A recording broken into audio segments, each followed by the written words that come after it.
అంటే 15 సంవత్సరాలు లీజుకి ఇచ్చే సంబంధించిన ప్రపోజల్స్ ఉన్నవి కాకుండా కొత్తగా మనం ఇప్పుడు భీమవరంలో స్టాఫ్ క్వార్టర్స్ అని ఒక స్థలం ఖాళీగా ఉంది, అదొకటి. అలాగే మా ఆకివీడు, ఉండి ఈ 3 ప్రదేశాల్లో మనకి అదనంగా ఈ ఓఎస్ 15లో ఈ పిలవబోతున్నాం. బహుశా నెక్స్ట్ మంత్ అంటే ఈ నెల కానీ జూన్ నెల కానీ టెండర్స్ పిలిచే అవకాశం ఉంది పర్మిషన్స్ వచ్చాక.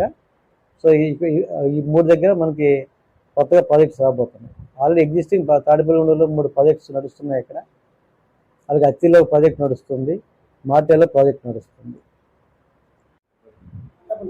గత ఆర్థిక సంవత్సరంలో మన జిల్లా మొత్తం మీద 67% ఆక్యుపెన్సీ రేషియో వచ్చింది మన జిల్లా మొత్తం మీద. వీటిలో తాడేపల్లిగూడెం భీమవరం డిపోలో 68% ఆక్యుపెన్సీ రేషియో ఉంది, నర్సాపురం డిపో 67% ఆక్యుపెన్సీ రేషియో ఉంది. మెయిన్ ఆర్డినరీ రూట్స్ అని కూడా బస్సులు పెంచుతున్నాయి ఇప్పుడు. ముఖ్యంగా మా ప్రపోజల్స్ ఏంటంటే తాడేపల్లి డిపోలో ఆల్రెడీ రాజమండ్రి వైపు బస్సులు పెంచమని చెప్పాము, భీమవరం వైపు గరపూర్ బస్సులు పెంచారు. ఆచంట రూట్లో మరో 2 బస్సులు పెంచమని డిఎంకే ఇన్స్ట్రక్ట్ చెప్తున్నాం. బహుశా ఈ సీజన్లో స్టార్ట్ చేస్తాం ఆచంట వైపు కూడా బస్సులు పెంచడానికి.